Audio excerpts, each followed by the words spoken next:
Hey everybody, it's Steve with SKY194, and I appreciate you taking the time out of your day to stop in and visit and check out my video.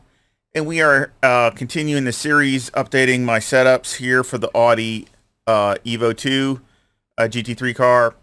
And we are here at Bathurst. That's the next track. And we'll go ahead and do a lap and then go over the setup.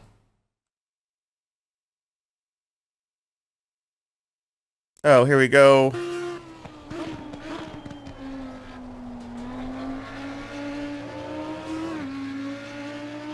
Again, this is a low fuel run.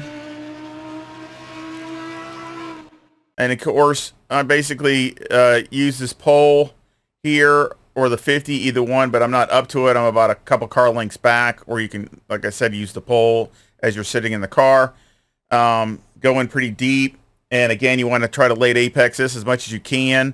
And you almost want to kind of, it's hard to explain it, but you almost kind of want to go towards the curb a little bit, just like you're going to barely touch it, but the car is going to actually miss it if you're doing it right. And that way you're going to cut it really close, because the car is just, it's going to slide a little bit.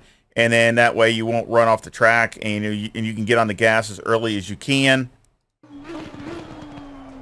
And you see I was a little bit wide. Again, this is far from a perfect lap. So, but again, you can cut this down even a little bit more. But you see I'm already getting on the gas. So again, already feathering back into the gas, and I'm, pretty much right at the apex. That's what you want. Run it all the way out.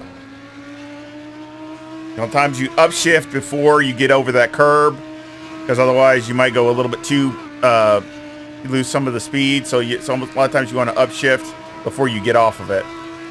Now there's a couple options here. You can go into sixth. I don't like to. I don't think it makes that much difference. And I like to go down to second gear.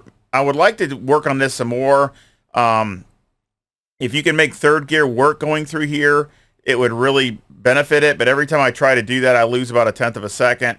So basically, I go down to second to keep so you get the drive going up the mountain. And again, right here where this concrete is, you're actually kind of more, and sitting in the car, you're more in the middle or to the end of it. But anyway, basically right here where this little drive is. Go down to second just for a little bit and get back into it. Get up to third, run it all the way out. And again, run this real close to the wall. And then cut it in as tight as you can. Now, again, with this here, let the car do what it wants to do. If the car is worn, the tires are worn, I should say, like later in the run, and the car doesn't want to hold a line and drifts up, that's fine. Let it go ahead and do that. Let the car do what it wants to do. And you can get a lot of times you can get a little bit better run actually that way. So actually, I might even be losing a little bit of time here, because you can carry momentum that way. But the only bad thing is if somebody's behind you and they see you do that, some guys might want to try to dive bomb you going into that tight left-hand turn, and then you're either going to hit the wall or you're going to completely, pretty much get stuffed and lose everything and lose a position. So I always try to hold it pretty tight, and that way it pretty much is defensive automatically. And again, hold this really tight. Let it run out. And I go in first gear. Try to stay off these curbs. Don't get on the curb. Try to stay right next to it, but don't get up on it, because it could upset the car. The same with this up here. Again, try not to touch it. If you touch it a little bit, it's not the end of the world, but try not to get all over it. This one's okay. If you touch this, it's not a big deal, because you're pretty much going straight. And then here, you're going across here, you want to go as wide as you can out across this line by the wall.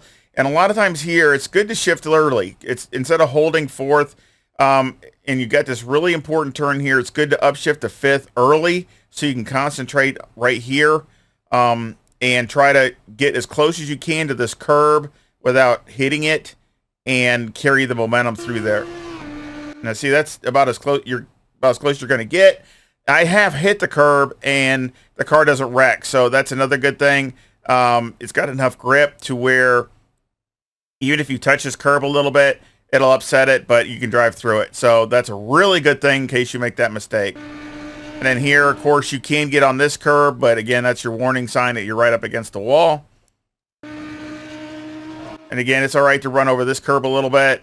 And again, here, you're going to come down, and you see I get off the gas and then try to get right back on it. Again, you know, a lot of times, I think if you really, really nailed it right, you could probably hold it wide open, but it would be really tough.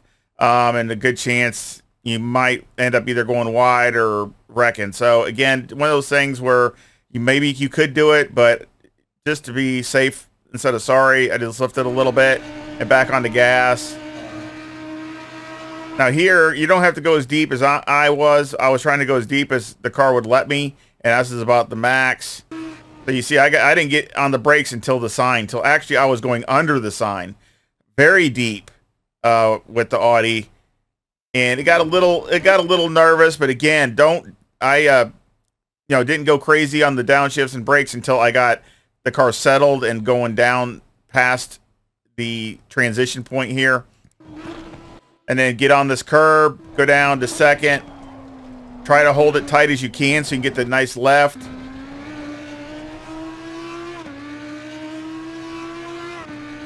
You're going to get up to fourth, and as soon as you around that curve, do this again. As soon as you round this curve, you're going to want to be off the gas right there, on the brakes hard, and down to first.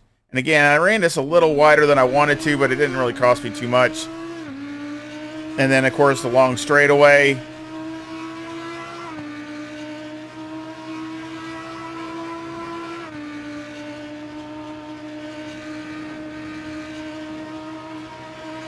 Good speed with the Audi. So you see, I use these patches here. Just about the only thing you can use. I wish they had something else, because a lot of times these things get knocked out. So you got to kind of remember these brown spots here. You got a couple little ripples here and these brown spots. So basically right where all these brown spots are, and I know sometimes it takes me a while once it's get knocked out, I got to kind of find it again to where I really know which brown spot it is. But just try to remember it's these brown spots here, the last of the brown spots in the grass. And that, because a lot of times, like I said, these get taken out. And again, you're really hard on the brakes, down to second gear. And again, we'll back up with the speed to see what the max speed is. And you see it has 176 miles an hour. So you usually did 175 to 176. Very good speed for the Audi. Right there with everything else. I mean, the Mustang is the same speed. The Aston Martin is the same speed, right around that. So, I mean, they're all with less than a mile an hour difference. Go down to second. Hold that tight. Get on the gas as soon as you can.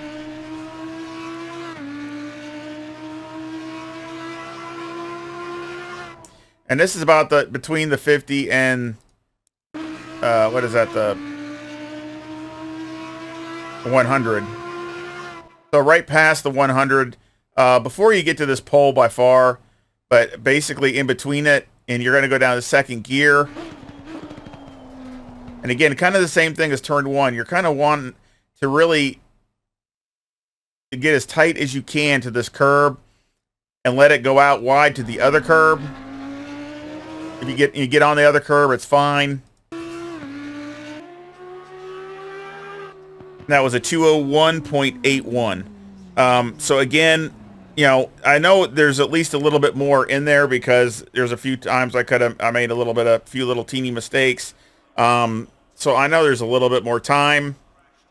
And on a fuel run, I was running real low 202s with a race fuel load on it. So again, that's no drafting or anything like that. Again, really solid for the car. The car was really going faster every single lap when I had a fuel load in it, you know, a race fuel load in it. It was basically running a little faster every single lap as the fuel would come down, and it was staying very consistent, extremely consistent, and very good on the tires. I was really happy with all that. So let's go over to setup. And of course, it tracks 21, 22 degrees when I was doing this. So we got 25, 8, 25.5, 25.1, and 25 for the right side. So again, very close, especially on the right sides to the pressures. So very even. -2 on the toe, -4 on the camber, maxed out on the caster. Toe on the rear is a -0.05 with the camber at maxed out. So again, all those, I've tried a few different things with the toe on the back, but this seems to work out the best. Electronics are 3 and 2. Now on your fast run, you can go down to 2 on your TC.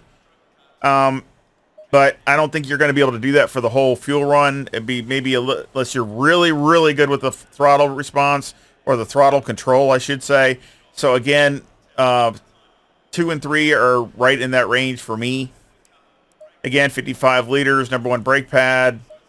3 on the anti-roll bar, brake power 100, brake bias 61. You can go down to 60.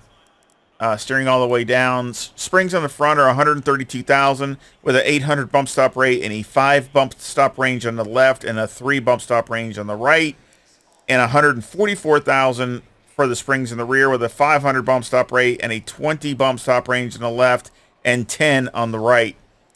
Anti-roll bar is 2, preload is 120, and again, I tried even all the way around, but I noticed that if I did this with the bump stop rate range, to lessen it on this right side, when you're going up over the mountain, the car is a lot more friendly as far as going through those fast left-handers, staying balanced, not losing grip somewhere, especially going down the hill, going down the mountain, I should say. And it felt a lot better and was more willing to turn without wheel input. So again, and that's with the aero working because the car is not slamming on the right rear and things like that. It's staying more aero balanced. So this felt a lot better to me, and I did try it the other way. Shocks, maxed out rebound, fast rebound, all the way around. Aero all the way down in the front, 61 in the rear with a max wing and a 3 and a 2 in the brake ducts.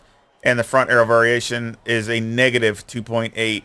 So again, if you need a little bit more turn in, you can go up in the rear 1 click. I tried that, but I seemed to not be as consistent later in a run, so I went just 1 click back down, and it didn't really, I don't see any loss in performance, to be honest, but it was more consistent over 4, 5, 6 laps. So again, really happy with this. This is a really good setup for a race setup that you can do a lot of different things with, and I'm sure it'll draft like a monster, as the Audi is very, very potent down the straightaways. So again, I hope it works for you. I hope you enjoy it. Again, I'll leave the setup link in the description, and of course my Discord link will be in the description also. And again, all my stuff is free for you to try and use. I hope, and hopefully it'll work good for you. So again, I appreciate it. Like and subscribe. I really appreciate it. And I hope to see you again real soon. Take care.